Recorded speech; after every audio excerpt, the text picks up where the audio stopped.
Поштувани представници на медиуми, еве ја користам приликата вашето присуство да се обратам на граѓаните на Куманово, да се заблагодарам на сите граѓани на Куманово кои во недела на 7 април, убав ден Благовец, по тешки временски услови излегоа и дадоа голем допринос за демократијата во Куманово и за оно што се вика граѓанско и цивилно општество. Јас прво се заблагодарам на тие што ми ја дадат довербата во огромен број, и да се заблагодарам и на тие што не гласа за мене, бидејќи јас мора да бидам по сите стандарди, како и до сега 8 години што работам градоначи на сите граѓани на Куманово, без разлика на политичка определба, без разлика на религиозна, етничка и било која друга разлика. Значи Куманово е таков град како што е и тако го градиме. Сме го градиме со големи напори да направиме една доверба, да ги укинеме различностите и се оно што не делеше, и тоа го покажаме на овој изборен циклус. Куманово се дигна и даде допринос за градење на еден граѓански концепт, цивилен концепт, концепт кој е единствен можен во оваа држава наша, која е мултиетничка и единствен можен концепт на градење на соживот и напредок и просперитет. Тоа се големи вредности на Куманово и мислам дека така ќе продолжиме.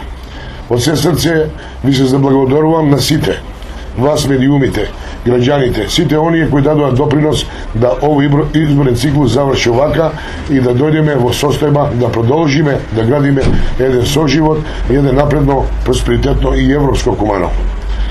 Еве, тука сум наредни 4 години ќе се борам за сите вредности на Куманово и да го видиме Куманово многу напредно и Куманово оно што го заслужува местото во Македонија и пред се во регионот. Благодарам, ако имате некои прашања.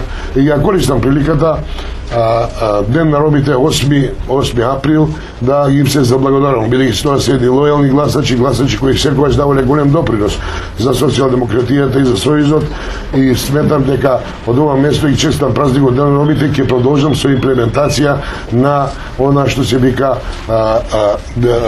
право на интеграција целосна на ромите во нашето општество, она декада која е историска, меѓутоа таа треба да продолжи и да градиме нешто со што сите луѓе ќе имат еднакви можности права во општество. Впрочем, тоа Куманово го докажа, го покажува и ќе го покажува во еднината, тако е нашиот стил на работа и така ќе продолжиме.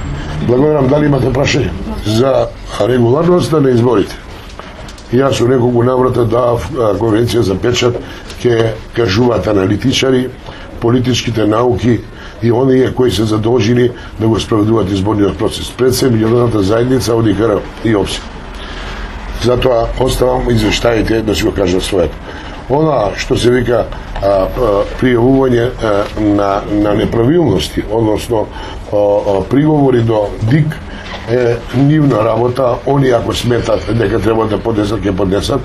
Меѓутоа јас до сега знам сигурно дека на ниеден записник нема ни една приметба за изборниот процес и тие неколку што биле од техничка природа, така да на оваков начин, ако мислат да оспорат мојата победа, мислам дека крајно влегуваат у едно лошо сценарио, не само за Куманово, опште за Македонија. Тоа дефинитивно ќе се стави точка на и онаку малку надеж која се јави дека ќе се отвори простор за градење на едно демократско, слободно и просперитетно општество.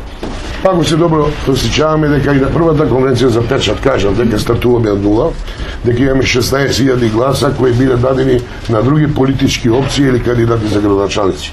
Мојот концепт за градење на граѓанско општество пред се и мојата визија за такво Куманово, мислам дека беше пресудна во однос на собирање на гласовите кои беа оставени на страна, значи кои не учествуваа за моја или на нивна страна во првиот избирачки круг. И тога се покажа дека визијата, политичкиот дел на моето работење е пресудниот момент. Програмата си направи свое и мислам дека јас не ги знам етничките структура на гласовите, можам само да ги предпоставувам, меѓутоа јасно зборува дека и на двете страни имаме миксна структура на гласови. Сега на која страна повеќе дојде ли се е резултат на кохабитацијата во овој град со сите етнички структури и мислам дека тоа беше крајниот мотив на луѓето да би го дадат гласот. Иначе знаете вие дека и гласовите од Крта Кунесак и од Српската напредна странка не отидоа у пакет ни на една ни на друга страна, тие се расподелија по нивно видување, мимо тоа што јавно не излегува ни едните и другите лидери да дават некаква смерница. Тука можеби тука е клучниот момент каде се распределуваат гласовите и албанскиот електорат исто така по своја желба, без силни политички притисоци, направи одлука која еве круниса со победата на Зоран Дамјановски и Сојузот за едината. Јас немам договарано со ние на политичка странка, единствено на централно ниво има договор со Руфи Османи, заеднички настап во двата града. Меѓутоа, имам направено многу контакти со невладините организации, граѓанскиот сектор, здруженијата, кои на некој начин, како резултат на плодна соработка во изминатиот период долгогодишен на релација граѓанските асоциации и локалната самоуправа, можеби беше пресудно во нивната ориентација и одлука на која страна да дадат глас. Можеби тоа граѓанскиот концепт што го постојано зборувам дека е предоминантен во нивната одлука. Јас и тогаш зборувам дека индустријска зона е спремна за лицитација, она ќе стартува најбрзо, аквапаркот и затворениот базен ќе се заврши до крај на годината, а се надевам дека ќе се распише и можност за јавно партнерство со топланата во Добршане, зависно од издавањето на еколошката дозвола која е во тек на изработка, и тоа се тие покрупните работи.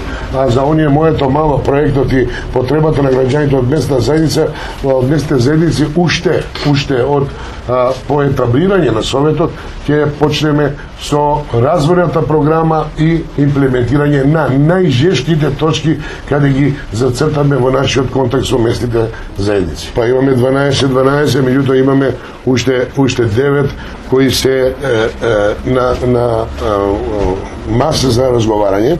Значи имаме 9 советника. Вие добро знаете дека никогаш во овие 8 години Советот не функционирало без партнерство со албанскиот политички блок од многу причини. Ради еквилибриумот и соживот кој го градиме и ради она што се вика бадинтер во мнозинство кое е потребно во Советот.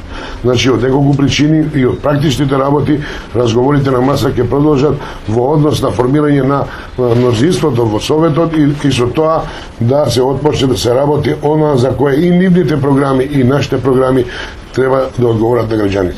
Па многу честита сега, прво ми честиташе бидејќи ние честитаме и уште немаме готови резултати. Така званичните честитки почнуваат од моментот на објавување на конечните резултати, а се ова друго беше резултат на проценки.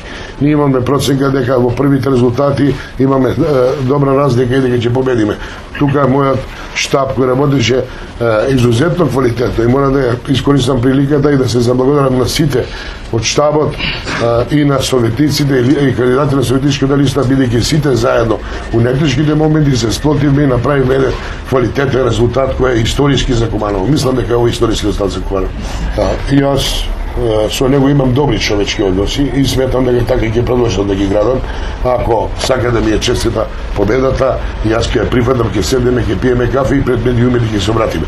Меѓу другото и Виктор Цветковски утре дента одма напиша порака, прави се место честита победата, без разлика на неговите ставови за мојата политичка улога во Куманово.